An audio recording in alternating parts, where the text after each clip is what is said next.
Everyone, welcome back to my YouTube channel Suriya learning house. কেমন আছো তোমরা সবাই? আশা করি তোমরা সকলে ভীষণ ভালো আছো। আজকে আমরা করব ক্লাস 2 আমার বইয়ের পাতা 104, যেখানে আমরা দেখতে পাচ্ছি একটা রাইম আছে। এই রাইমটা আমি তোমাদেরকে পড়ে ভালো করে বলে বুঝিয়ে দেব কিভাবে প্রত্যেকটা ওয়ার্ডকে উচ্চারণ করতে হয়, ওয়ার্ডের মিনিংগুলো কী কী, ওয়ার্ডের মানেগুলো কী কী, রাইমিং ওয়ার্ডস কী কী আছে, বিপরীত শব্দ কী কী আছে, বা পাংচুয়েশন মার্ক কোনগুলো, এই সমস্ত কিছু নিয়ে আজকে আমি ডিসকাস করব। তাহলে চলো শুরু করা যাক। রাইমটা দেখো কি আছে। Tomatoes are red, beans are green, a brinjal has a crown just like a queen, potatoes are brown, onions are pink, carrots have juice which I can drink, vegetables make me healthy and wise, I will eat some daily with milk and rice. আমি যখন পড়লাম তোমরা শুনতেই পেলে যে আমি কোথাও কোথাও থেমে থেমে পড়ছি। হ্যাঁ, তার মানে কি, যেখানে কমা থাকবে, যেখানে ফুল স্টপ থাকবে, সেখানে কিন্তু তোমাদেরকে থেমে থেমে একটু পড়তে হবে, বা যেখানে কোশ্চেন মার্ক থাকবে, এক্সক্লেমেশন মার্ক থাকবে, সেই অনুযায়ী তোমাদেরকে পড়তে হবে। এই সাইনগুলোকে বলা হয় পাংচুয়েশন মার্ক। যখন কোশ্চেন মার্ক থাকবে, যেমন ধরো কোথাও লেখা আছে হোয়াট ইজ ইউর নেম, তাহলে তোমরা এটা কীভাবে পড়বে? হোয়াট ইজ ইউর নেম এইভাবে পড়বে, নাকি হোয়াট ইজ ইউর নেম এইভাবে পড়বে? কোশ্চেন মার্ক মানে কি? প্রশ্ন করা। তার মানে কি, তোমরা যখন পড়বে তখন যেন বোঝায় যে তোমরা কিছু প্রশ্ন করছো। সেই রকম কমার সময়তেও তোমাদেরকে কিন্তু যখন কমা থাকবে তখন একটু থামতে হবে, যখন ফুল স্টপ থাকবে তখন কিন্তু বাংলায় যেটাকে আমরা দাঁড়ি বলি, তখন যেমন থেমে যাই তেমনি ফুল স্টপের সময়তেও কিন্তু তোমাদেরকে থামতে হবে। ঠিক আছে? তাই যে কোনো জিনিস পড়ার সময়তে এই পাংচুয়েশন মার্কগুলোকে কিন্তু একটু লক্ষ্য করে, একটু মনে রেখে সেই অনুযায়ী পড়তে হবে। বুঝতে পেরেছো? আর আরেকটা জিনিস আমি বলে রাখি, যে এখানে দেখো একদম রাইমের শেষে একটা জিনিস লেখা আছে। একদম শেষ লাইনের প্রথমে দেখো লেখা আছে আই দিয়ে একটা ওপরে কমা দিয়ে দুটো এল লেখা আছে। এটা হচ্ছে একটা short form. Car short form? I shall বা আই উইল, যেটা বলো সেটাই ঠিক আছে। এটা হচ্ছে, তুমি যদি আই শ্যাল বলো তাহলে SHALL, আই শ্যাল লিখি, তো সেটাকে পুরোটা না লিখে আমরা কিন্তু এইভাবে লিখতে পারি।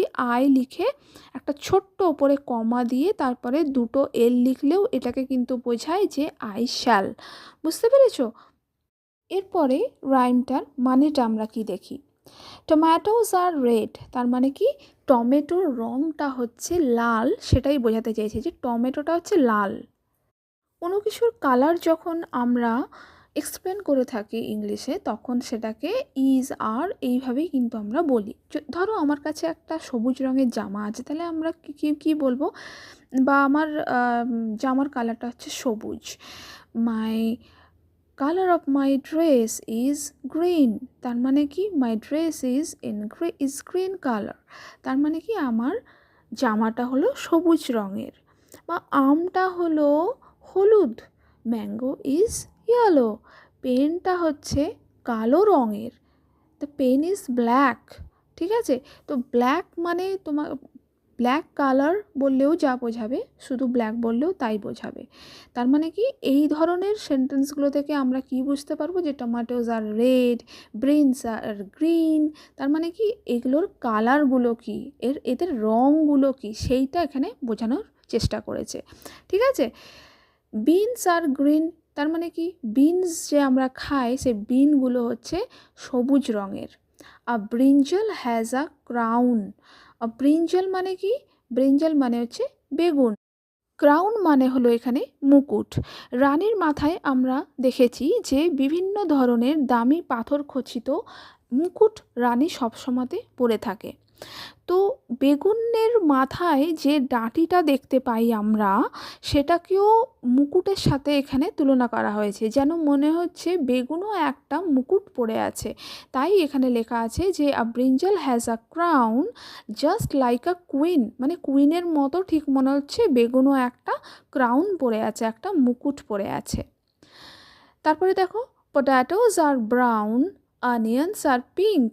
পটাটো মানে কি আলু, মানে আলুর কালারগুলো কি খয়েরি রঙের, আর পেঁয়াজের কালার কি গোলাপি ধরনের।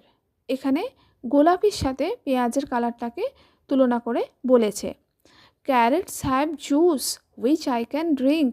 আমরা গাজরের থেকে কিন্তু আমরা জুস বানিয়ে কিন্তু আমরা খেতে পারি, তাই লিখেছে যে ক্যারেটস হ্যাভ জুস, যে ক্যারেটের মধ্যেও কিন্তু জুস আছে যেটা কিন্তু আমরা খেতে পারি।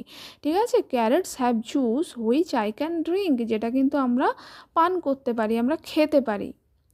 Vegetables make me healthy and wise.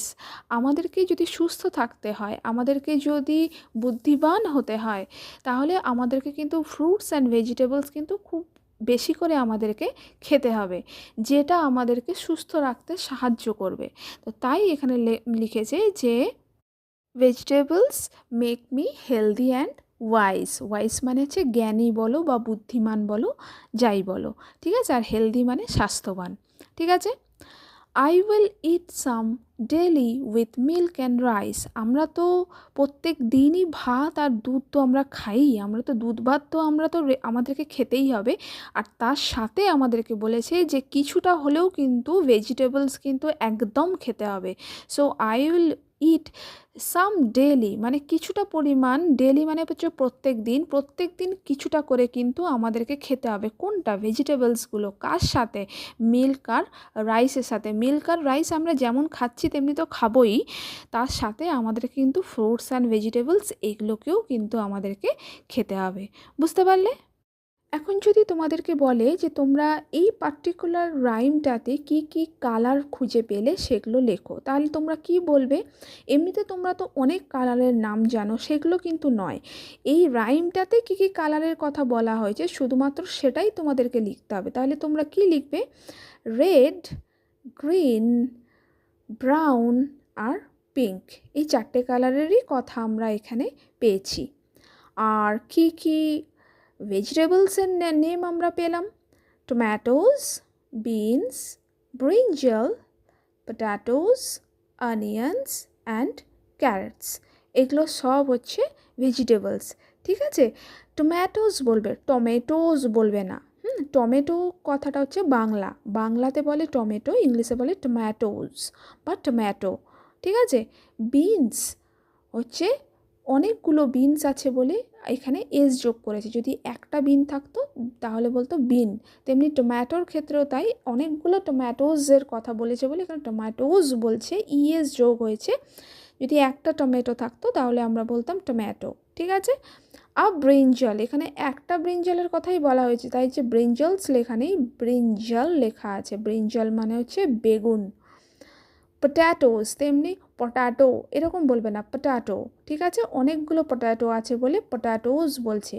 Onions, onions, এখানে অনেকগুলো অনিয়নের কথা বলা হয়েছে বলে, অনেকগুলো পেঁয়াজের কথা বলা হয়েছে বলে এখানে অনিয়ন্স এসটা যোগ করা আছে, ঠিক আছে। কিন্তু যদি একটা পেঁয়াজের কথা বলি তাহলে বলবো অনিয়ন। অনিয়ন এরকম করে উচ্চারণটা না করাটাই ভালো, বলবে যে অনিয়ন, একটা থাকলে হবে অনিয়ন আর অনেকগুলো থাকলে হবে অনিয়ন্স। অনিয়ন্স মানে হচ্ছে পেঁয়াজ। আর লাস্ট যে ভেজিটেবলসটা আছে সেটা হচ্ছে ক্যারট, ঠিক আছে। একটা হলে বলবো ক্যারট, অনেকগুলো হলে বলবো ক্যারেটস। এখানে ক্যারেটসের কথা বলা আছে, ক্যারোট এমনি করেও প্লিজ উচ্চারণ করো না, বলবে ক্যারট, ঠিক আছে। Either carrot or carats. বুঝতে পারলে? এখন তোমাদেরকে আমি রাইমিং ওয়ার্ডসগুলো যেগুলো তোমাদের এই রাইমটাতে আছে সেই রিলেটেড কিছু রাইমিং ওয়ার্ডস তোমাদেরকে আমি বলবো। তার আগে আমি বলে রাখি যে রাইমিং ওয়ার্ডস কাকে বলে। রাইমিং ওয়ার্ডস বলতে তোমরা কি বোঝো? রাইমিং ওয়ার্ডস হলো যে ওয়ার্ডসগুলোর সাউন্ড হচ্ছে সিমিলার। যেমন হচ্ছে ক্যান, ক্যানের সাথে সিমিলার ওয়ার্ডস কী পাবো আমরা? ম্যান, ফ্যান, ঠিক আছে। কিন্তু ম্যানের সাথে আমি যদি বলি যে টল, তাহলে কি মিললো? ম্যান টল, না মিললো না। টলের সাথে হবে বল। তাহলে এই ধরনের ওয়ার্ডসগুলো যেগুলো মোটামুটি একই রকম শুনতে লাগে, যার সাউন্ডগুলো মোটামুটি সিমিলার, সেইগুলোকে বলা হয় রাইমিং ওয়ার্ডস। তাই এই কিছু রাইমিং ওয়ার্ডস তোমাদের এই রাইমের মধ্যে আছে, সেইগুলো আমি তোমাদেরকে একটু বলে দিই, ঠিক আছে। প্রথমে আছে red, red bed, green, queen, crown, brown, pink, drink, wise, rice, can, man, make, take, healthy, wealthy, some, come, milk, silk, eat, meat. বুঝতে পারলে? এরপরে চলো দেখে নিই কিছু অপোজিট ওয়ার্ডস। এই ওয়ার্ডসগুলোও কিন্তু তোমাদের এই রাইমের মধ্যে যে ওয়ার্ডসগুলো আছে সেগুলোর ওপরেই কিন্তু আমি বলবো। প্রথমে আছে দেখো লাইক। লাইকের অপোজিট হলো ডিসলাইক বা আনলাইক বা আরও অনেক কিছু বলা যেতে পারে। লাইক মানে হচ্ছে আমি পছন্দ করি, ডিসলাইক মানে আমি পছন্দ করি না, বা আনলাইক মানে আমি পছন্দ করি না। কুইন, কিং মানে রানী, কুইন মানে রানী, কিং মানে রাজা। ওয়াইজ মানে যে খুব জ্ঞানী, যার খুব বুদ্ধি আছে, যে বুদ্ধিমান, তার অপোজিট কী হবে? বোকা। তার ইংলিশ হচ্ছে স্টুপিড বা তোমরা ফুল, যা খুশি বলতে পারো। সাম অপোজিট হলো অল। সাম মানে একটুখানি, অল মানে পুরোটাই, ঠিক আছে? ডেলি মানে প্রত্যেক দিন, ঠিক আছে? মানে ডেলি মানে হচ্ছে যে কি প্রত্যেক দিন। আর সামটাইম মানে কিছু সময়ের জন্য, রেগুলার নয়, যেটা ইরেগুলার। সামটাইম মানে যে কোনো দিন। সে ডেলি আমার কাছে আসে মানে প্রত্যেক দিন আমার কাছে আসে। সামটাইম সে আমার কাছে আসে মানে কখনো আসে। তাহলে ডেলির অপোজিট কী হলো? সামটাইম। এরপরে আছে হেলদি। হেলদির অপোজিট হলো আনহেলদি। হেলদি মানে কি তোমরা তো জানো, যেটা স্বাস্থ্যকর, যে জিনিসগুলো আমাদের জন্য ভালো, যেমন হচ্ছে মাছ, ডাল, ফল, শাক, সবজি, এগুলো হলো সব হচ্ছে হেলদি ফুড। আর আনহেলদি কোনগুলো? যেগুলো হচ্ছে যে কি আমাদের জন্য, আমাদের শরীরের জন্য ক্ষতি করে, যেমন ফাস্ট ফুড, যেমন হচ্ছে যেগুলো আমরা রোল বলো, চাউমিন বলো, ঠিক আছে, এইগুলো, এই কাটলেট বলো, এই ধরনের জিনিসগুলো হচ্ছে আনহেলদি। তাই হেলদির অপোজিট হলো আনহেলদি। তোমরা এই রাইমসটা খুব ভালো করে মুখস্থ করে নিও, খুব ভালো করে পড়ো। আমি খুব ভালো করে বুঝিয়ে দিয়েছি তোমাদের উচ্চারণ কেমন করে করবে, ওয়ার্ডস মিনিং কী কী, রাইমিং ওয়ার্ডসগুলো আমি তোমাদেরকে বলে দিলাম, অপোজিট ওয়ার্ড বলে দিয়েছি, পাংচুয়েশন মার্ককে মেনটেন করে কীভাবে রাইমসটাকে পড়বে সেটাও খুব ভালো করে বুঝিয়ে দিয়েছি। তোমাদের হয়তো লাইন তুলে দিয়ে ফিল ইন দ্য ব্ল্যাঙ্কস দিতে পারে, বা প্রথম লাইনটা বলে দিল, তারপরে বললো যে সেকেন্ড লাইনটা তোমরা লেখো। তো তার জন্য তোমাদেরকে খুব ভালোভাবে জিনিসটাকে বুঝে মুখস্থ করে নিতে হবে, ঠিক আছে?